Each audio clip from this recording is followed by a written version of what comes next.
Thumbs up from Shay anyway. So, you're all very welcome to tonight's crop webinar.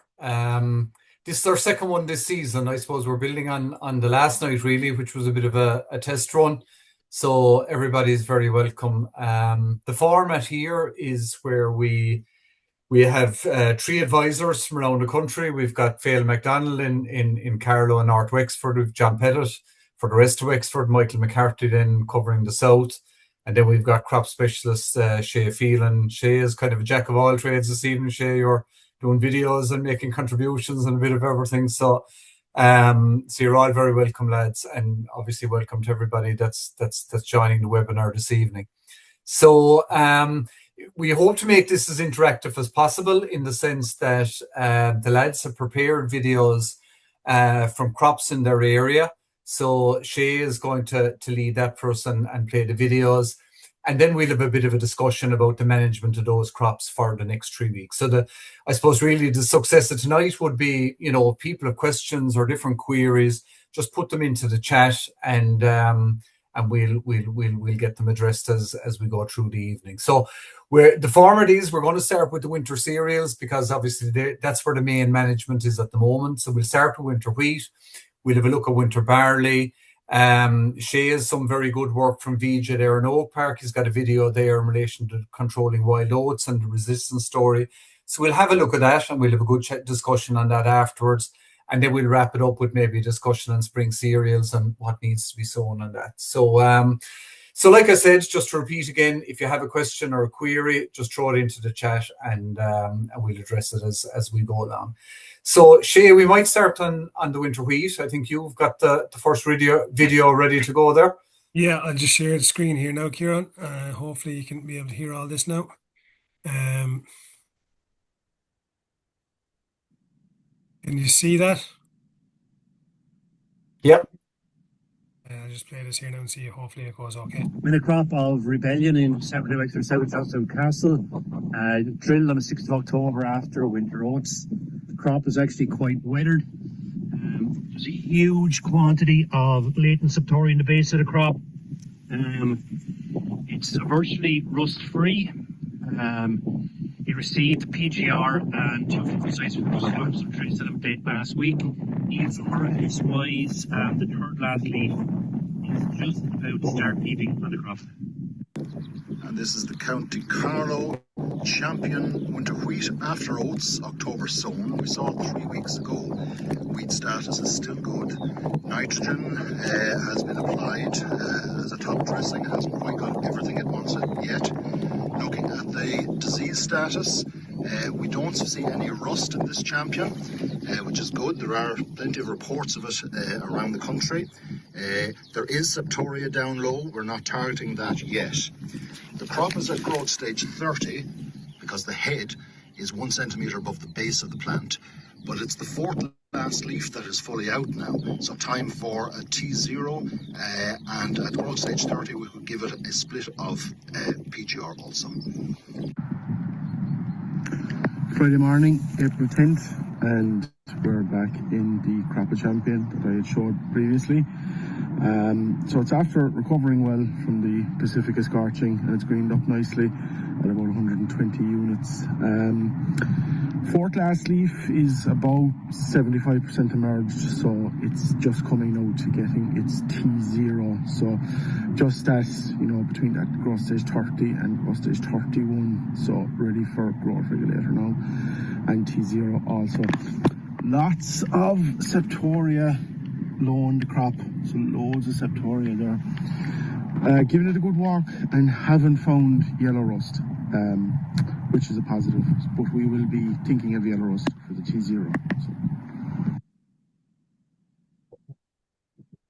Thanks very much for those. So you can all hear me there, lads, yeah? Yep. So, John Pettit, you were up first there. So maybe just, John, in terms of growth stage there, the crop you were looking at there, I think you'd tip a leaf tree out as early-ish sown, early October. How were your growth stages in your area, John, around Wexford? Again, it was, I suppose, rebellion as a whole. The differential is primarily there's a big difference between variety. So variety itself where you've got stuff drilled on the same date. There's big differences. As varieties go, Rebellion is actually far more forward than most. And on the other end of the spectrum, you have the likes of Hexton, which is more backward. Um, I suppose I was in a crop of Hexton there this evening, drilled in late September. I was surprised how backward it was for the drilling date. You had the fourth last leaf was about 90% out, and it was at growth stage 31. So for a drilling date of that nature, you'd usually expect crops to be more forward. Okay, very good. Michael, Michael McCarthy, if I can come to you just in Cork, what way are you seeing growth stages and have you, Similar yeah, to John, Kieran. Like just for example, last week I was in a crop of Fitzroy with a man late sown Fitzroy, just barely growth stage 30, and the same day I saw a crop of Rebellion. No, early sown Rebellion sown in the first week of October with the third last leaf fully out. So big range, but like for the main varieties like the Champion, the Graham, we'll say the ones that hold predominance in the area, you're probably looking at, fourth last leaf at this stage is probably say fully out, third last leaf peeping yeah, is where we are. So okay. just at that nice kind of T0 timing. In fact, probably I would say maybe a share of T0s are probably done down here at this stage, but if they're not, they definitely will be going on now in the next couple of days or when the weather allows. Okay, very good. Phelan, if I can come to you on kind of a similar tone, we're talking about, say, leaf four and the percentage of it that's out, or leaf three and some of those early ones. You might just remind people why that leaf emergence is so important and why we're talking about it a lot. Yeah, so it's a question of when we target diseases. Um, we have commented, all of us have commented that there's a lot of septoria down low in the crops, and it will always be there every year, and we're not targeting that yet. But on leaf four, the early disease that comes in onto that is rust, where it does come in. So we want to wait until that's fully out. To do that, you don't judge it by its growth stage, you judge it by which leaf is actually out. So you have to unroll the leaves. It's a bit of a chore, particularly at this stage, because you're dealing with tiny little flag leaf. You can see on the photograph there, leaf one.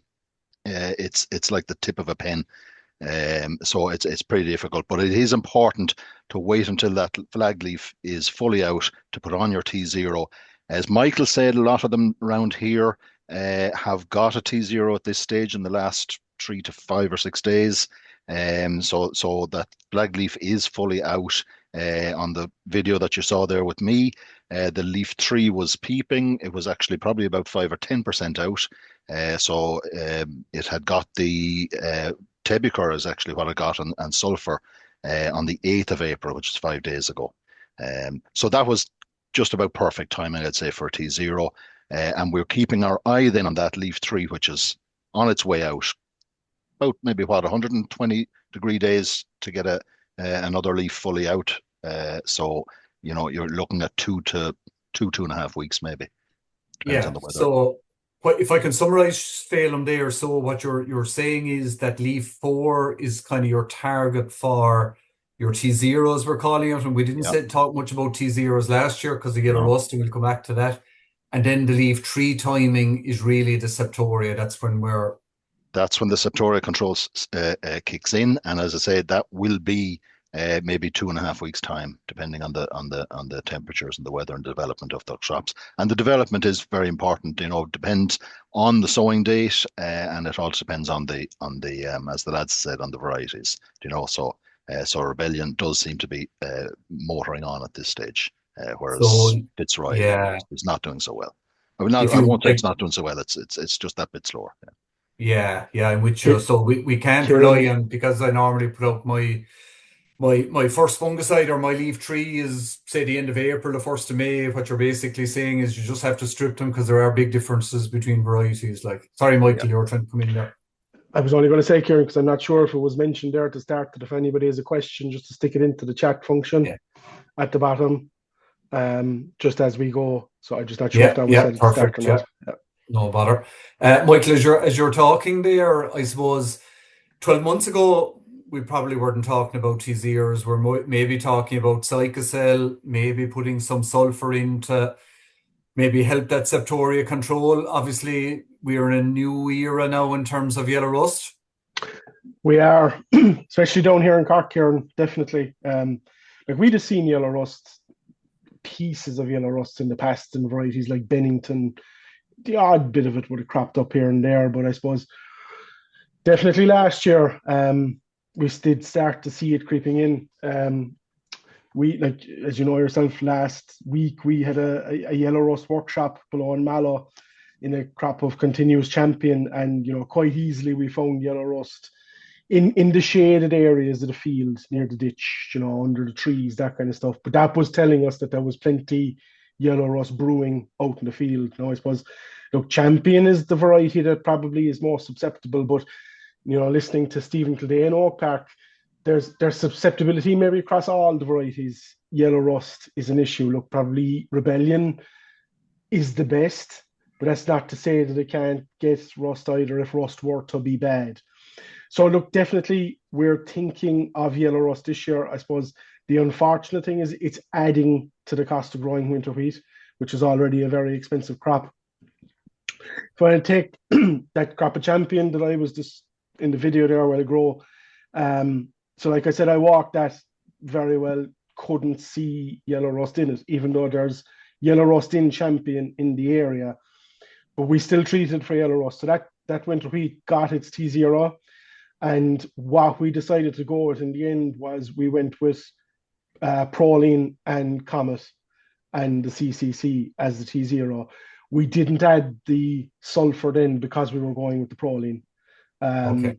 And that's the way we decided to do it. So look, we just said champion is a susceptible variety. We're not going to take chances with it. We went with the Proline and Comet. Okay, very good, Michael. Now, you mentioned that you gave it proline there, so people are going to be wondering, why didn't you say tebuconazole or Folicure like we had in the past?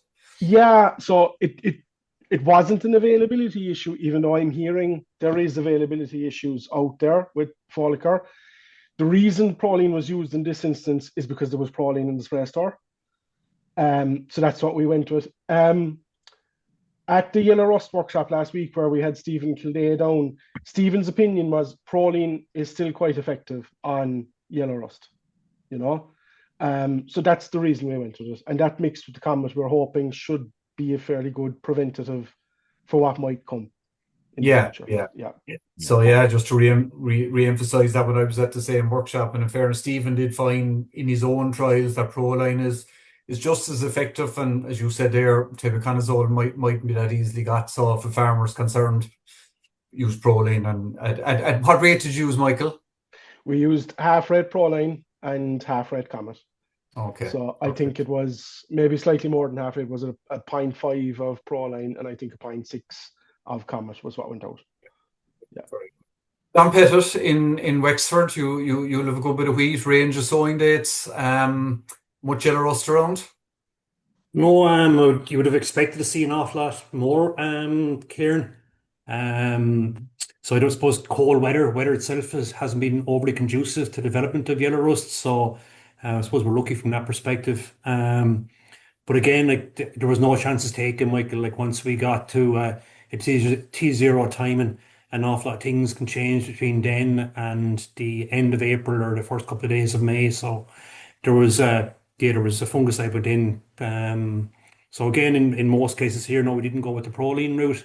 We were able to get our hands on a Folicure. So generally, it was half-litre Folicure went in, along with 0.6 of a generic form of Comet in the bulk of cases.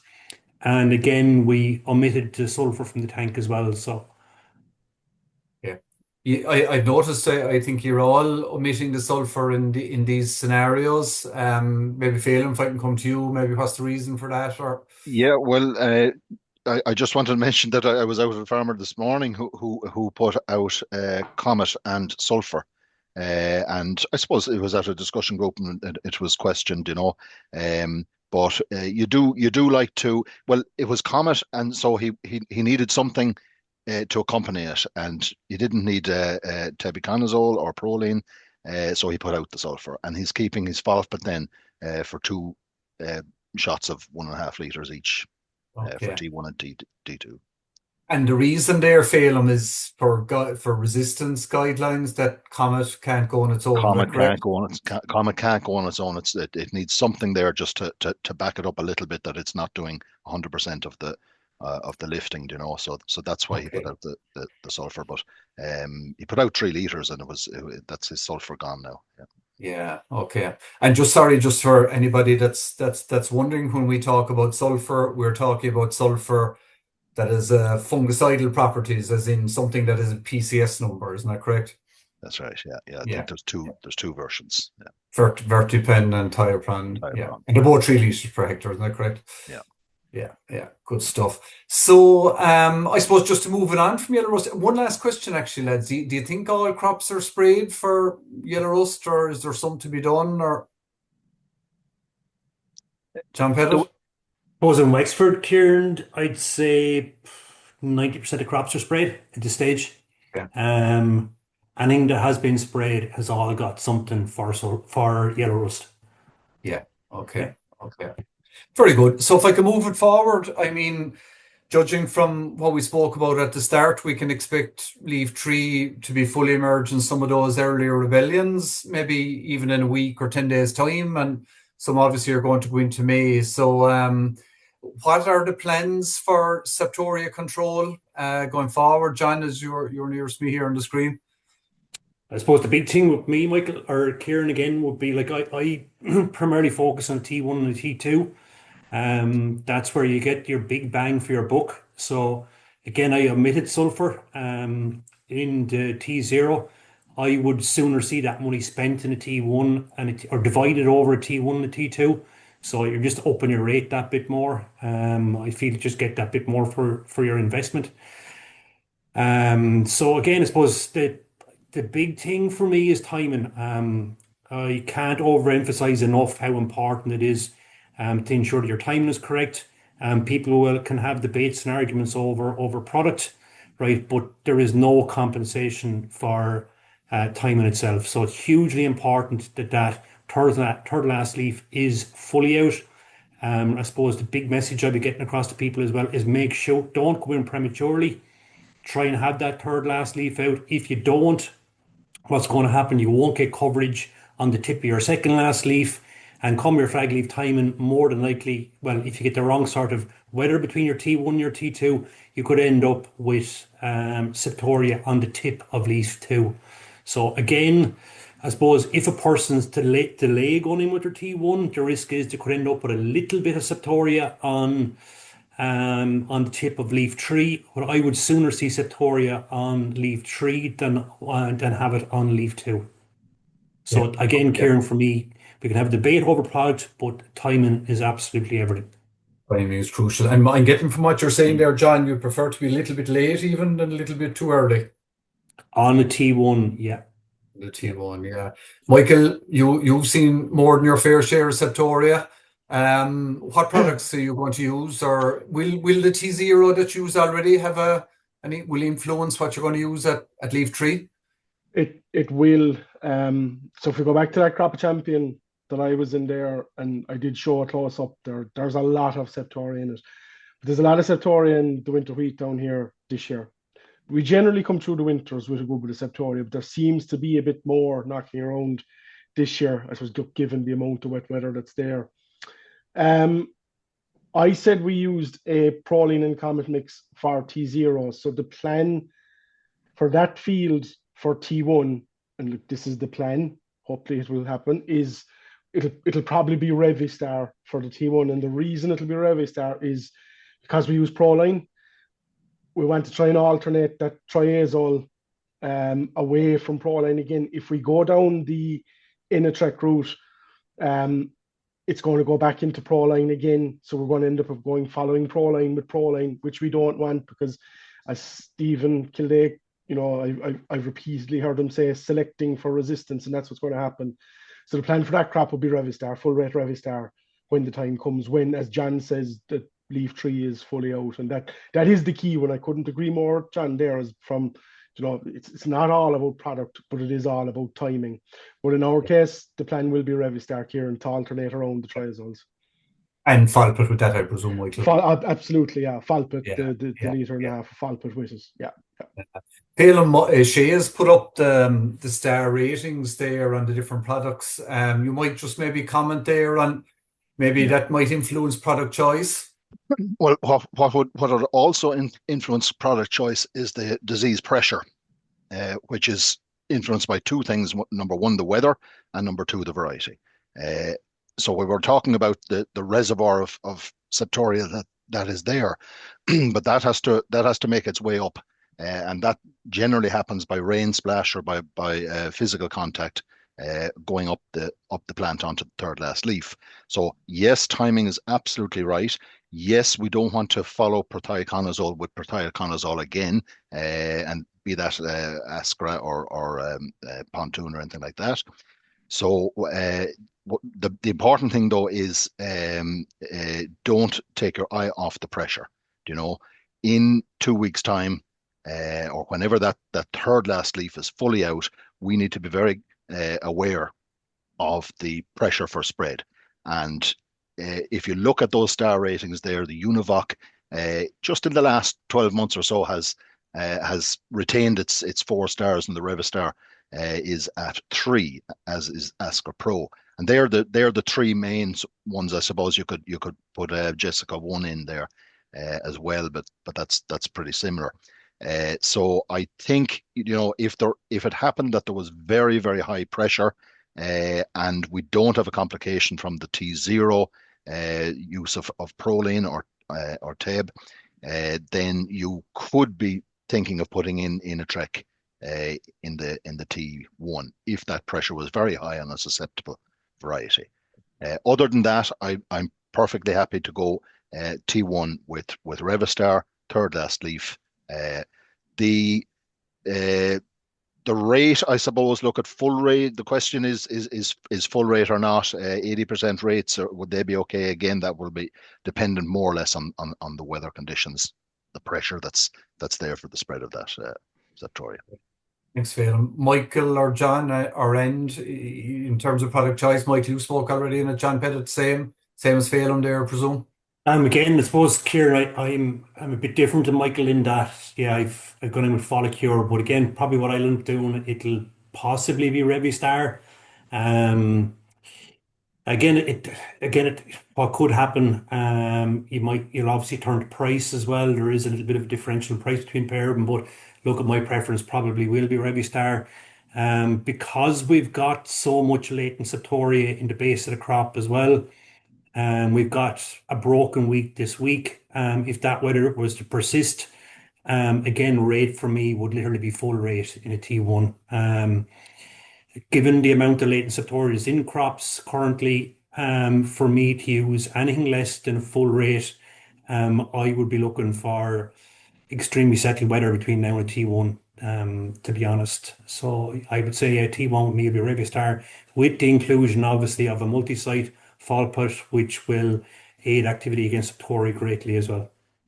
Okay, thanks a million, John. Lads, I'm just looking at the clock here. The time has slipped away quite a bit. Can I ask you one last one on winter wheat before we leave it? And just a reminder to anybody watching there, listening, put a question into the chat there if you like. In terms of PGR, I think most of you mentioned that most of those crops had got a PGR already. Do you think there's any necessity in any varieties to maybe add additional PGR at T1 timing, or what way do you see crops looking at the moment? I might come in there. Michael, yeah. Go ahead, I might come in there, just given that the crop I'm looking at is Crop of Champion. The PGR it's gotten it got 1.25 litres of CCC, and it got 0.2 litres of Modus with the T0. So that's what it got. But the plan is we will be coming back here with possibly Turple or Medex Max, one of the two.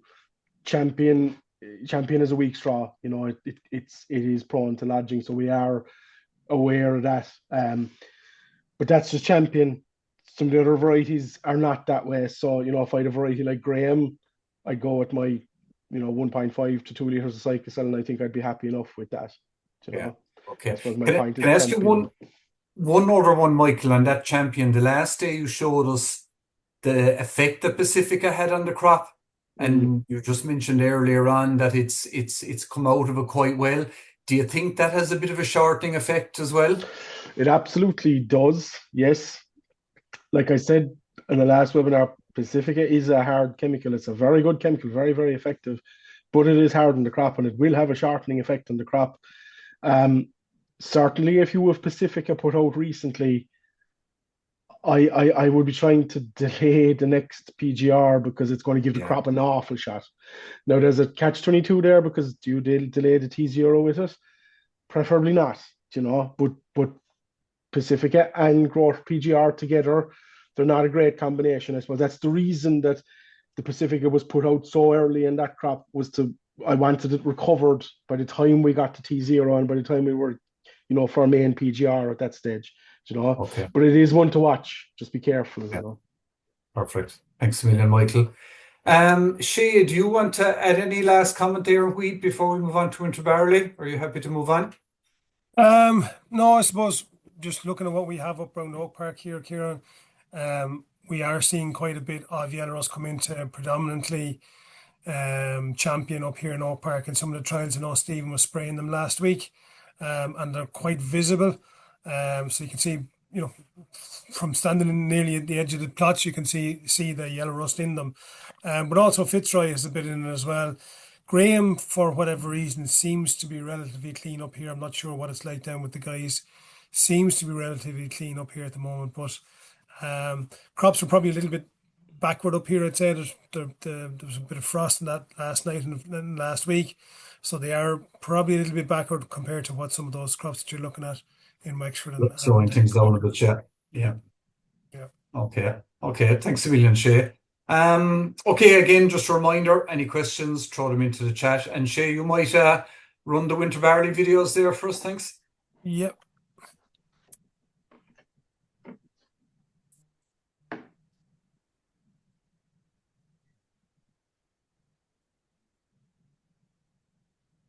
See that, Ciaran? Yeah, just getting going there. Perfect. Wexford was drilled on the 3rd of October following a crop of winter wheat. The crop has just received its final application of nitrogen, received its T1 fungicide along with Cycocil on the 26th of March. The crop is actually quite clean. Again, in terms of leaf emergence, the flag leaf is just peeping on the crop. This is the Carlo Integral, also October sown. It has received all of its nitrogen now at this stage. It has also got some fungicides, and net blotch, which had been present previously, is not visible at the moment. There is some symptoms of BYDV on an integral. We won't be too worried about that. The crop has bolted on quite a lot since the last time we saw it. The third last leaf is fully out. The second last leaf is probably about 80% out. It won't be long before the flag leaf is peeping. It's at growth stage 32, so soon we will be giving it its PGR, and that's likely to be turple. Back in our Crapajayu here again in Cork. Strong growth stage 31, heading for 32. Full nitrogen out, about 160 units to the acre. Looking nice. Not as thick as we'd hoped, but I think that's just the spring we've had. The only PGR it's received has been Cycocil. It's going to receive probably something like Turpler Max in the coming week or so. I suppose just an interesting observation is loads of chickweed left. We've done something for that. We've given it hurler. Hopefully that'll take care of that. So yeah, looking well and ready to pour on. Yeah, thanks a million, lads. Phelim, I'm going to go straight in there to yourself. Phelim, you mentioned there you're seeing bits of BYDV, but at the same time, you're not worried. So maybe you might just comment on that one. Yeah, so the Integral is a tolerant variety, and we've had these tolerant varieties now for a couple of years. and they have been evaluated here in Oak Park, and it does seem that they're sort of doing what it says on the can, if you know what I mean. That the symptoms will appear, and that the crop will not suffer the stunting and will not suffer the same yield reduction. It wouldn't suffer a commercial yield reduction, we'll say. So for that reason, we'll look at what can you do about barley, yellow dwarf virus in winter barley at the moment. So that's one reason not to worry about it. But the fact that it is a tolerant variety, I think, gives us a good deal of comfort in knowing that we're not going to see any ill effects out of that. I'll just also mention there that this it had a little bit of net blotch in it. It got Pretendo and Modem, 0.5 of Pretendo and 0.5 of Modem on the 1st of April. That's about nearly 2 weeks ago now, and seems to have done a fairly good job on it. It also got Cameo Max and Axial Pro. Okay. Yeah. No bother. I might come back to that one again in a second. Michael, Joy, again, another BYDV tolerant variety that you're looking at there.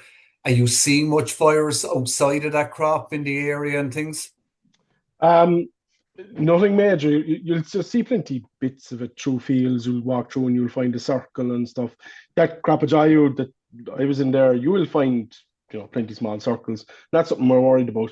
In the 2 rows, I haven't come across anything very bad yet. We'd probably be seeing it at this stage. I suppose the winter was so wet that the aphid pressure wasn't huge, But look, there is BYDV around, but at low levels, Ciaran. Nothing major, Okay. And again, you're not concerned. I remember Jack Parry's paper at the tillage conference this year. In fairness, he did great work there, showing the value of the tolerant varieties. I think, lads, that while they did show symptoms and growers might be concerned about it at the moment, especially like Arcade as well, maybe another one to mention, but no impact or very minimal impact on yield after. Isn't that correct? Yeah, nothing. I've seen it before in Jayu, and you see the same with Integral. You see these little yellow circles throughout the field, but by the time it heads out and even ripens off, you can't distinguish any difference between them. So it just goes back to they do work. There's no doubt. It does work. John Pettit there in Wexford. Sometimes maybe John in some of the heavier ground and that there might be a bit of earlier sowing. Are you seeing any differences there, maybe between earlier sowing barley and later? No, I suppose I came across one exemplar today. I got a phone call from a client, and I'd actually had seen the field once or twice passing by on the road. But it's a crop of Joyo drilled early into a lay. I think, Michael, it was drilled on the 26th of September. This again will be a pet field as well, 2 pet fields actually. And what actually happened as well, the same 2 fields were burnt off with glyphosate, but it was only done just a bare 3 weeks before the crop was drilled. So like we talk about tolerance, and I said to him, like, yeah, Joy was tolerant. It's not resistant, it's tolerant, right? But if something's tolerant, right, if you apply enough pressure to it, it's going to be overcome as well. So to say the virus is bad, it's probably nearly as bad a cases that I've actually seen. The consequences for a crop come harvest, only time will tell. But there's fair enough. Your tolerance is there, but you can't over rely upon it either. You still have to hold on to the old golden rules of thumb, drilling date, and good practice effectively. IPM principles, obviously, John, you're saying there, leave your gap and delay sowing is obviously a big help, regardless of the variety. Exactly, Ciaran. Yeah. Yeah, perfect stuff altogether. I think I gathered from the 3V all nitrogen is out in winter barley at this stage. Would that be across the board? Yeah, Done, yeah, all done. Yeah. All done, yeah. So look, for any grower that, at this stage, probably it should all be out at this stage anyway. I suppose really that would be the key one. So I suppose the next one then is onto disease control. Phelim, I kind of cut you off there. You were saying that that crop maybe just over 2 weeks ago had got its first fungicide. Do you intend getting back in there now before that final timing, or what's the strategy? No, the strategy I think is looking at the crop at the moment and judging by what growth stage is at the moment, we'd be hoping that will make it all the way to growth stage 49. That's the Okay. awns peeping. So it would be a two-spray strategy. That's what we would have started off with. We didn't expect maybe the little bit of net blotch. And as I say, it did get, what was it, 12 days ago now, it got its Protendo and modem. But the interval is not the important thing. The important thing is to continue to walk the crop and see is there something there, you know. Okay. But like that the flag leaf is certainly peeping now, and it won't be that long before that flag leaf is out, starts booting, and next thing the awns are out. So we're hoping to get all the way. Okay. Okay. Michael McCarthy, with your Croppajayo, would you be prepared to do the same thing? So the plan with the Croppajayo that I have, before I go to the plan, the fungicide, we call it the first fungicide, was a generic proline, generic Comet mix, just with Cycocel.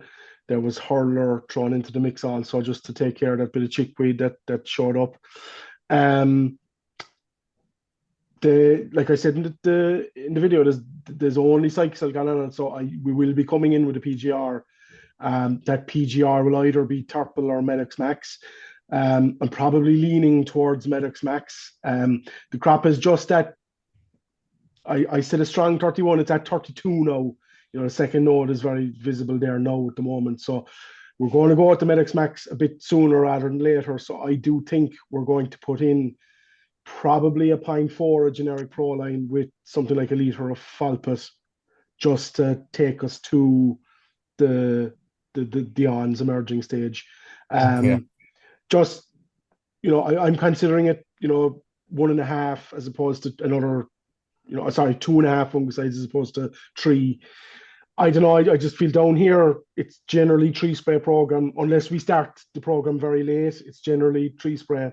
So that is the plan. It's going to be probably Medex Max as a growth regulator and 0.4 proline and a litre of Falpet with it. Okay. And John Pettit, like, are you a 2 or 3 spray program, or what's the level of disease in crop, or what justification for 2 or 3? Was at the end of the day, Michael, to look into crops, like crops they're actually very clean. So there's a very noticeable absence of both wrinkle and blotch present in crops. No mildew. Mildew is not really an issue. In barleys, considering that they're not that susceptible to it to start with the current varieties. So again, generally, I would have Michael's approach. I generally, when a farmer is going through a field, generally there's a tendency to want to put in a fungicide, but again, it has to boil back to research as well. So I think you need to look at your variety, right? So if you've got a susceptible variety like Cassia, right, which is still growing here locally for the likes of Ciaran, you're definitely looking at 3 full sprays of that, right? If you're looking at a variety that's got really strong ratings across the board on all the main diseases, yeah, at that stage you could consider a 2-spray program. And then there's Michael's approach, something in the middle as well. So for the best part, I'd probably share Michael's view. I'd be putting a little bit of something, and I wouldn't have an extensive spend on with your PGR, your main PGR, but for the best part, something would go in. Barn, obviously, if I've got a really good variety, I would just go with a simple 2-spray program. Okay, so Shay's put up on the screen for everyone application timings, and I suppose the stem extension timing that the lads have kind of hit already gives the best response, followed by that sort of flag leaf to emergence timing, and the late, obviously fully headed out, doesn't give any benefit. John, if I can ask you, like, with that in mind, and you're looking, when do you expect to have emergence, and what period of time will between your first and second spray? Right. Generally, Michael, like we all talk about growth stages, and you're governed by growth stages or leaf emergence, or in this case, lawn emergence. But for the best part, with on the law of averages, on emergence, your third last leaf, in the case of wheat, whatever it'll be, will usually emerge thereabouts 1 year with the next. So I would expect my final spray to be going on sometime in around the 10th of May. So your final spray on your barley go on around the 10th of May. I would be looking at my next spray generally going on towards the end of this week or early next week. Okay, okay, okay. So, Michael, you would a crop of joyo there, which would be an 8 in terms of earliness ripening, Mm. something like, say, Tardis, whereas my Tardis here, 6. So, again, when would you expect to Vons on your joyo there versus maybe a crop of Tardis? So, on the same But time. there'll be ons in that for the last week of April, Ciaran. I would expect the starting and definitely the first week of May. Like we're the 13th of April now, you could say we're almost in the middle of April. Jayu is early, it always has been. A kind of when Jayu came around first here, it kind of shocked people because they weren't ready for ons out. Like normally it's kind of that 10th of May, we'll say 10th to the 15th of May, where ons are out kind of when the silage starts. But I would expect like those crops are forward. um, the sun was early, so I'd be expecting for the last days of April, early May is when we'll see ons out there. Okay, okay. And Phelim, in terms of product choice, I presume Ramillaria is you're going to be your big target if you've done a really good job so far.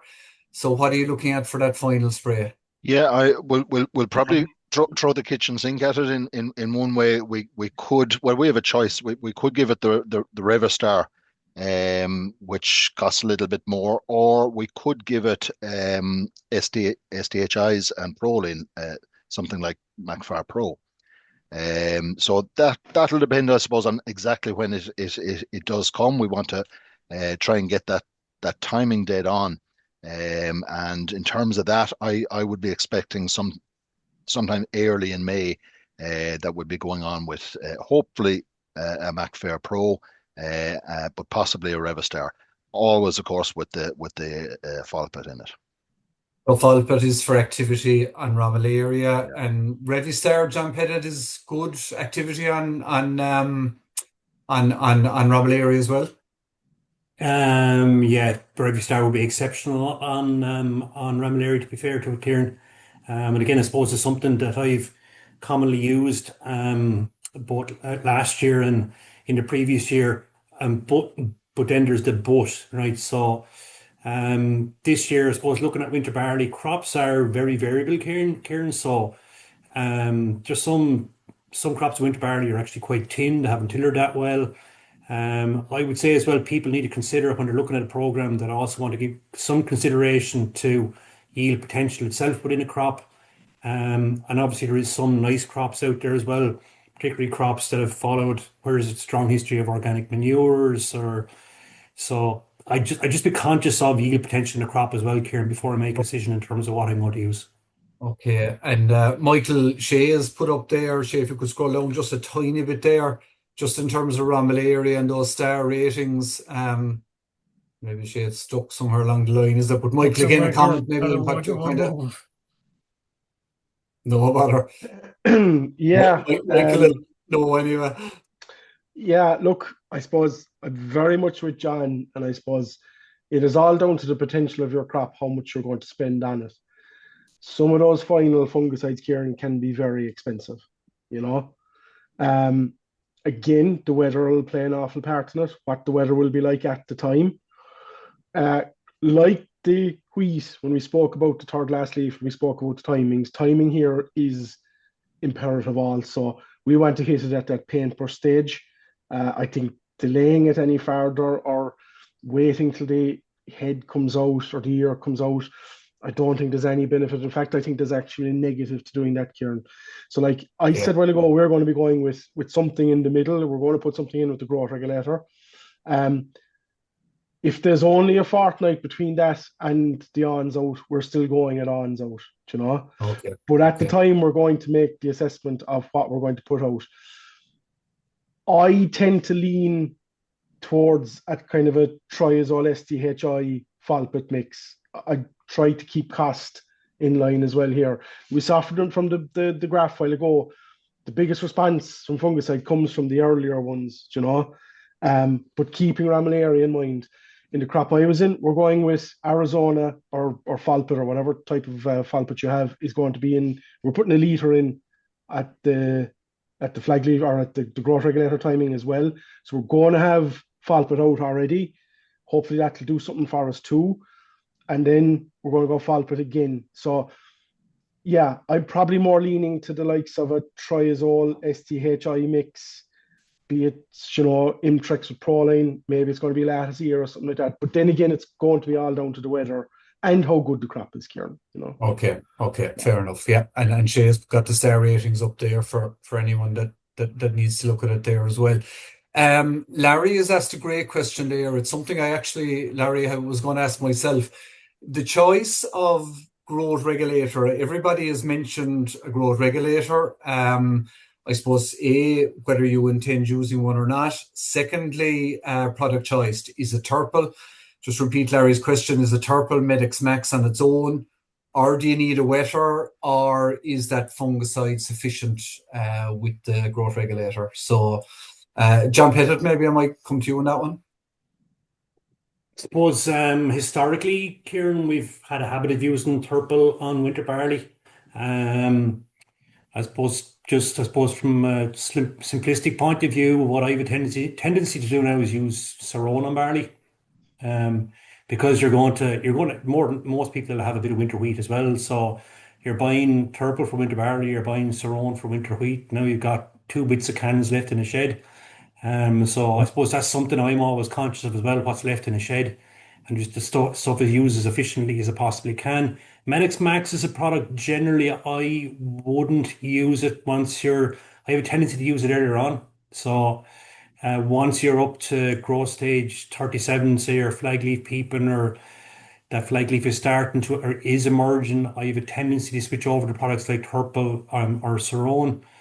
Probably in my case, it'll be Ciaran. So Medix Max is generally something that I use at an earlier stage. In terms of using a wetter, no, generally I don't. Right? Have I been disappointed with results with the absence of a wetter? No, I can't say I have been.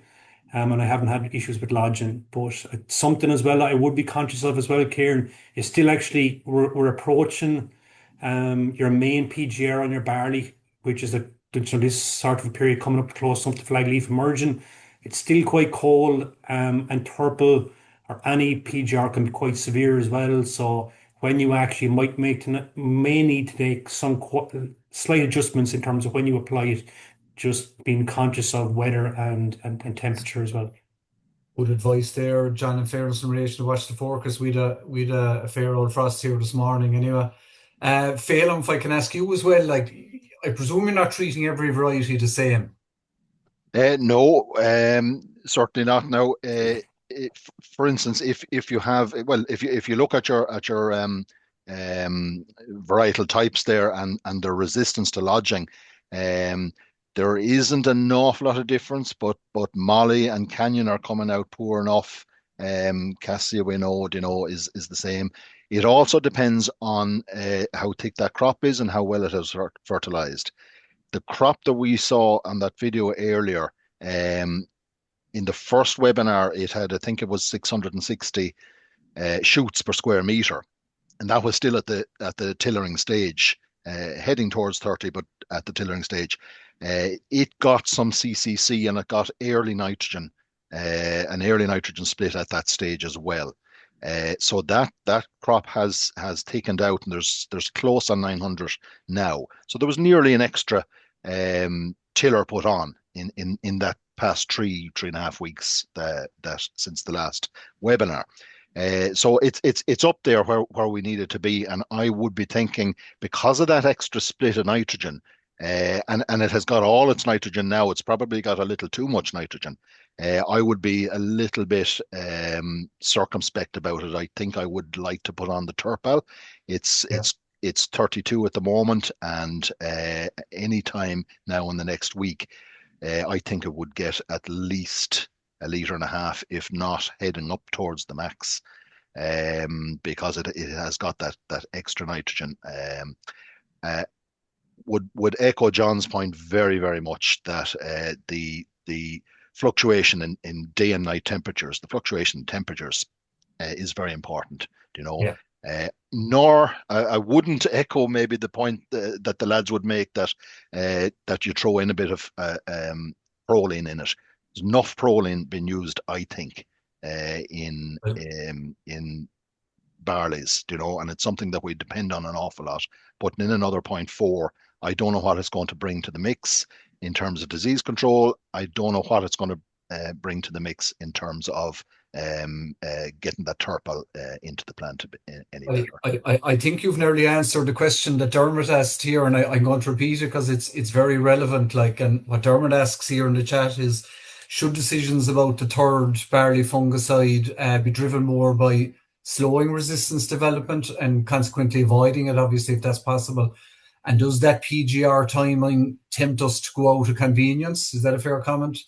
Michael, I'll go to you there, Phil. I'm just kind of have answered it already, I think.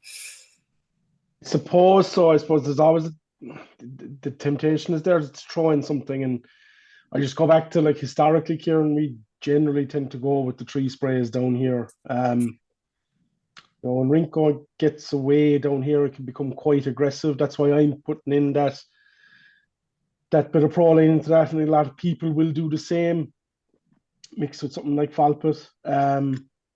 I don't know. I personally would think it's needed. I think there's a lot of time passes between we'll call it the growth stage 31, the first fungicide, and the ons.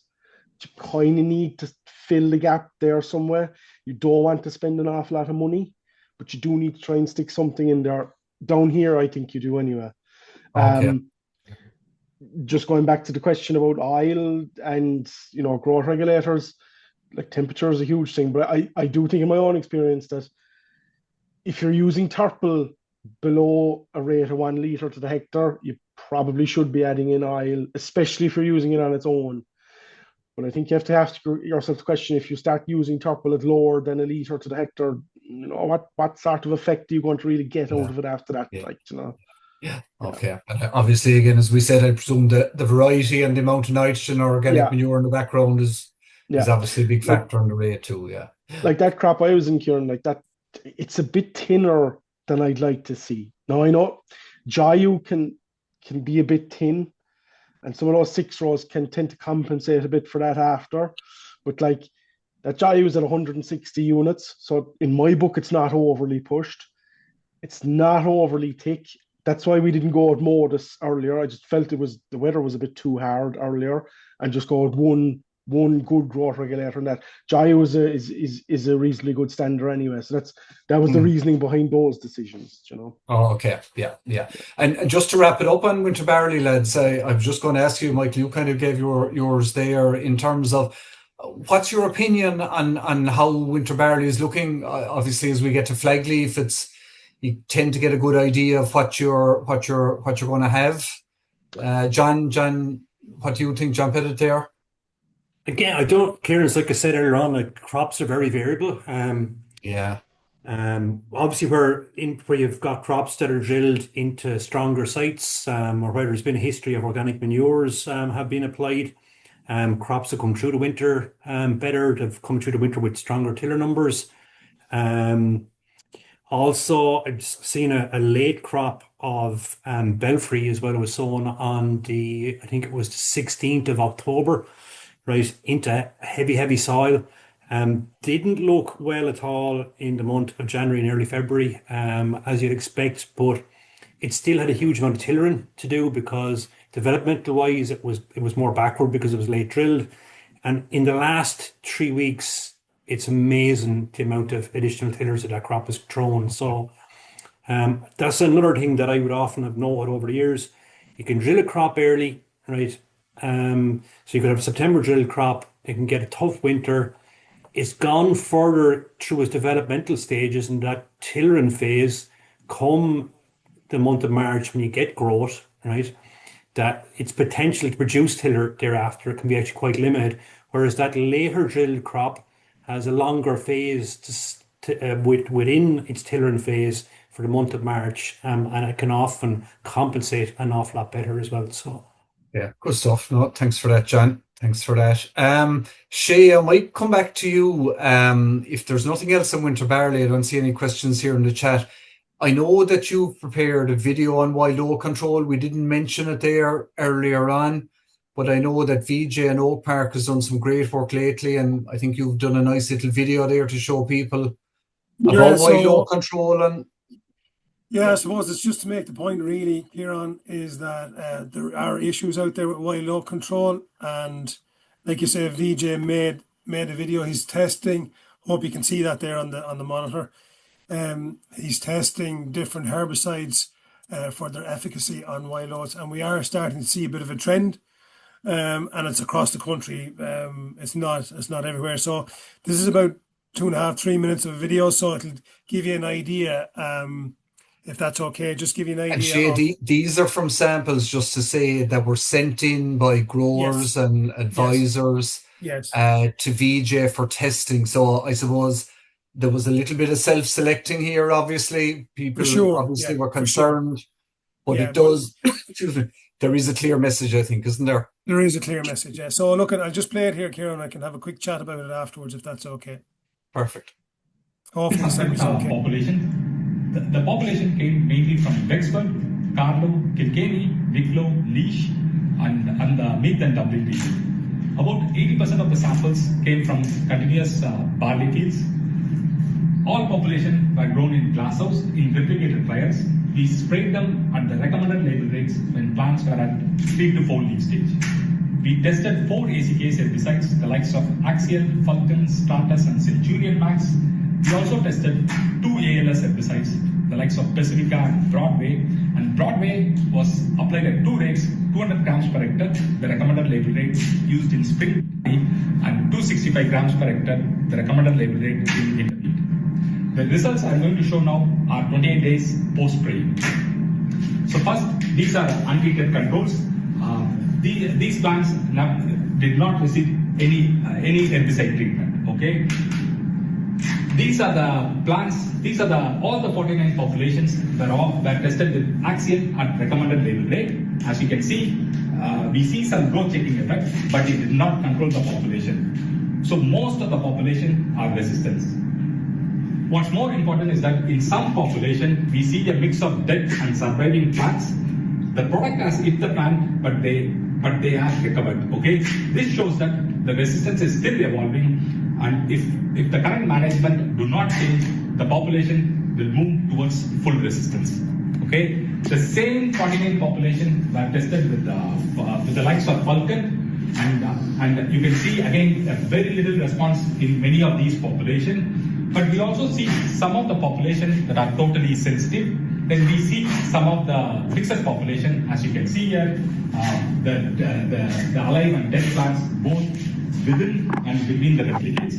Okay. Again, if the current management do not change, these population will move towards full resistance. Okay. So the same 49 population that tested with the recommended label rate of Stratus Ultra.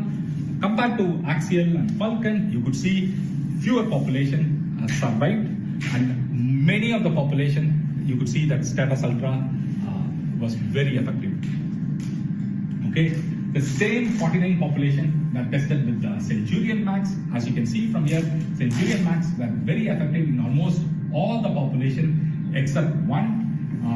So this population was showing resistance to Centurion Max.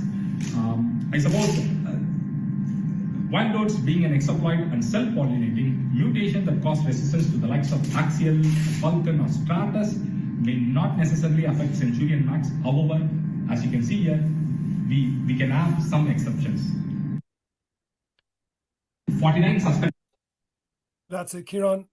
that's just a quick run through.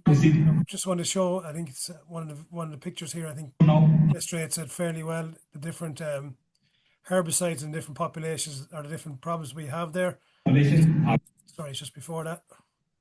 Populations that sorry. There's a picture here. Any herbicide treatment, okay? Sorry, and 265 grams per hectare, the recommended label rate in and 265 grams per hectare, applied at 2 rates. Sorry, it's just before this. Apologies now, I'm jumping around a bit. But this one here, this is what I kind of wanted to stop at. I suppose this is what we're seeing, our VJ is seeing in the glass house here is differences in population. So you can see some populations are being controlled by some of the herbicides, but more of them aren't. And I think it's just highlights out there that there is a growing issue out there with repeated uses of the likes of Axial on spring barley or winter barley continuously over a number of years, and the likes of Falcon, which are both in the same house, if you like, in terms of herbicide families. So generally speaking, and I won't say in all cases, but if you have resistance to the likes of Falcon, you generally tend to have the resistance to Axial Pro as well. So it just highlights the point that if anybody has, for whatever level, just not satisfied with the level of control that they have in wild oat control, that get a sample in and we'll test it and see what the story is. You were on mute, Ciaran.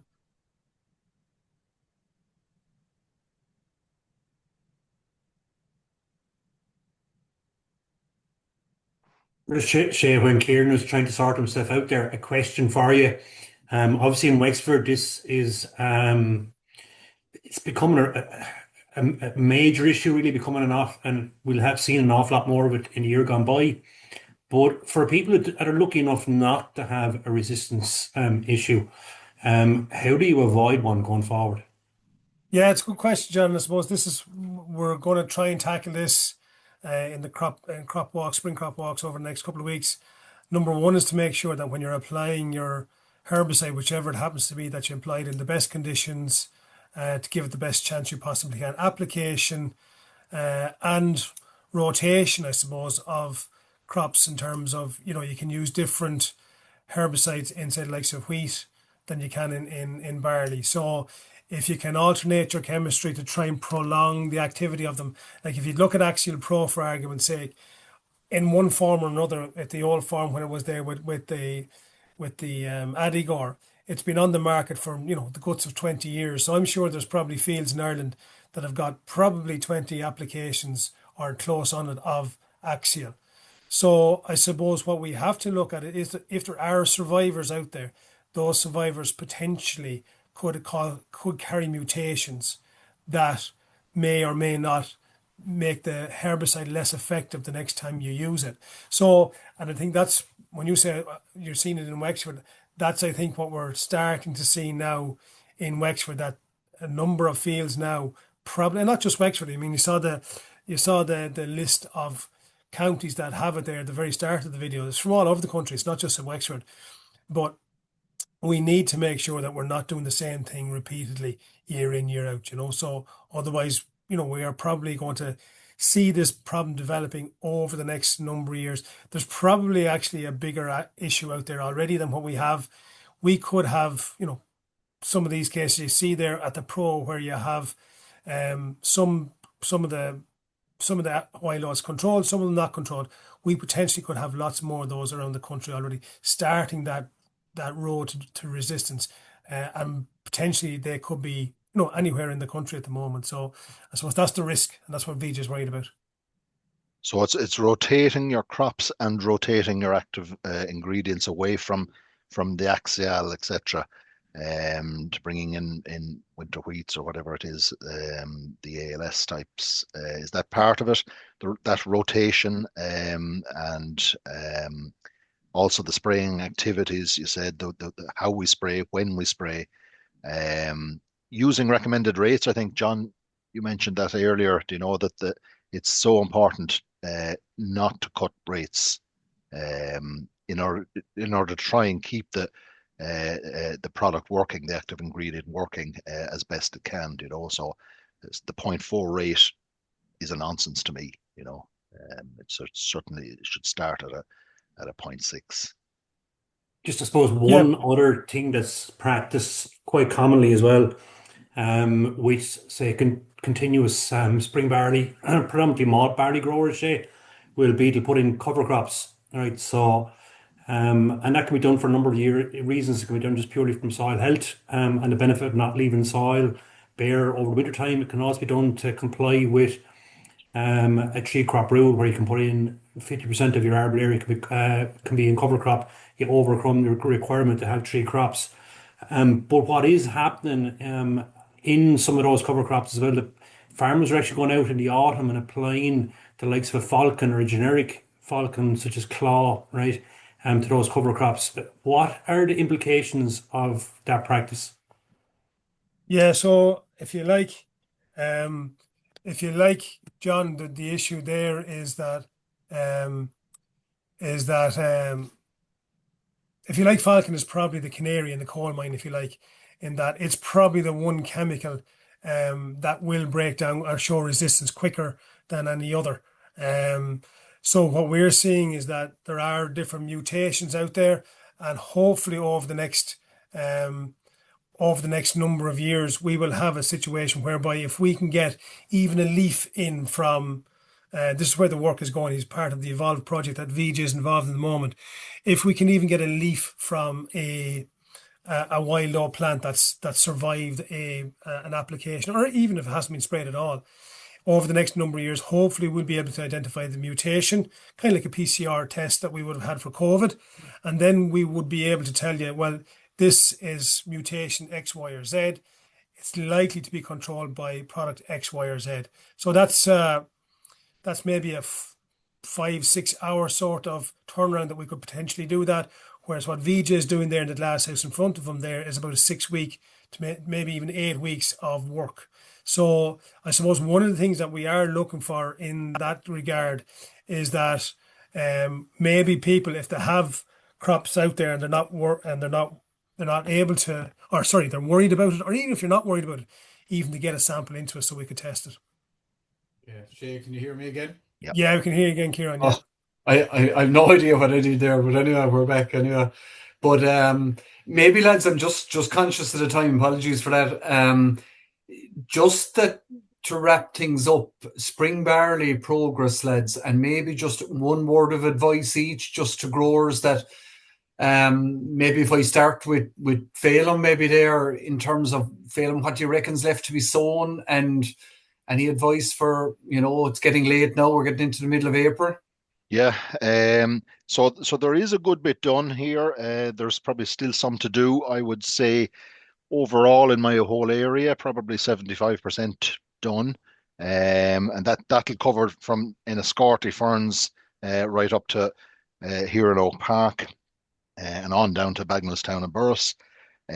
So in terms of what to be done, if there's barley going in now at the moment, probably should be putting in a little bit more seed. I think people have got the message to put in the correct seed rates, but just to get it up now, because it probably it's not going to have the time to tiller quite as much. So we'd like a little bit more seed in there. Also, get that nitrogen on as quick as possible, and get the weeds good and early with a strong weight of herbicide. Thanks for that one, Phelan. John Pettit, what way is area sown around you? I suppose my area, what I'm covering, Ciaran, I'd be in different country to Phelan entirely. So I'm dealing with sort of the south coast of Wexford, the east coast of Wexford, and up into Wicklow. So you're dealing with a lot more heavier soils. So there's still a lot of work to be done. From talking to people, contractors, and larger tillage farmers, there's at least another week's drilling left. So there's a lot of work still to be done. Again, I suppose back to Phelan's point, as time goes on, people need to be conscious of seeding rate. Seeding rates need to go up.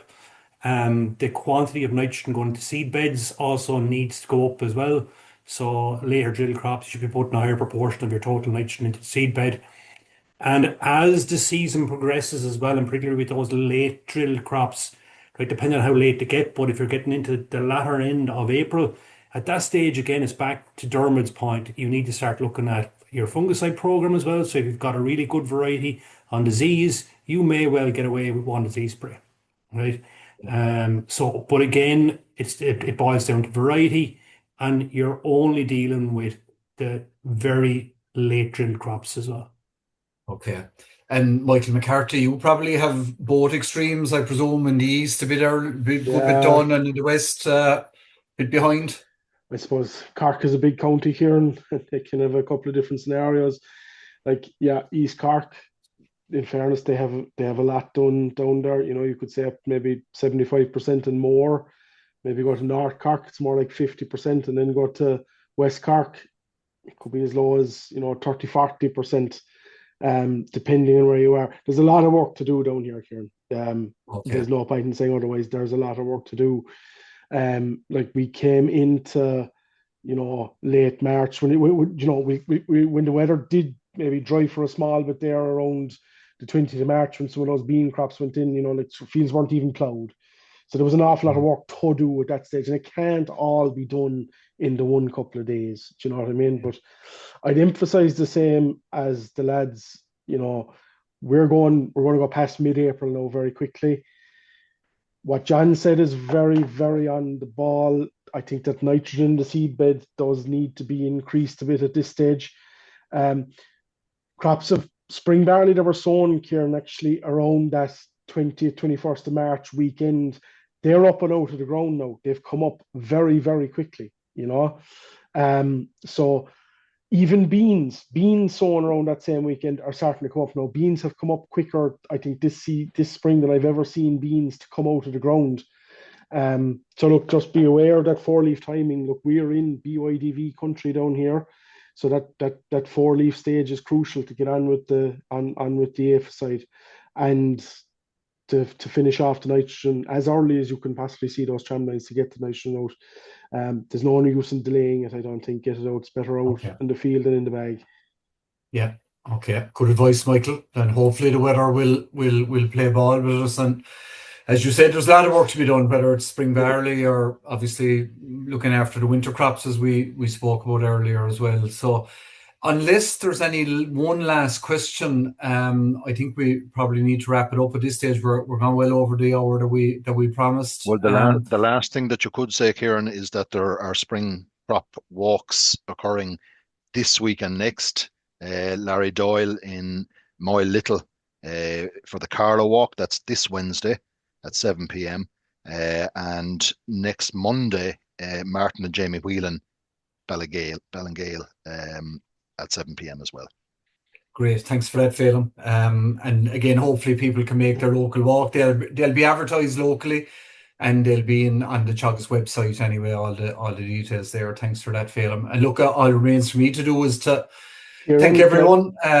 Firstly, for everybody for attending and your interaction, and I especially want to thank Michael, Phelan, John, and Shay for putting all this together and providing with great information there all evening. So thanks, everybody. Thanks. Michael, do you want to make a quick comment before you go? Is it? I just wanted to say, Shay, like there is an awful lot of work to do, and pressure is on people. Just keep the health and safety in mind. There's probably going to be days coming where there's going to be late nights, early starts, that kind of stuff. People are under pressure, but just to keep it in the back of your head, like, come home, nothing is worth not coming home to the family or whatever, but it is important because people are under that bit of pressure. Shit, I just wanted to say that just to stay safe. Okay, thanks, Michael. Thanks for that. Okay, we'll see you all again soon. Thanks. Bye.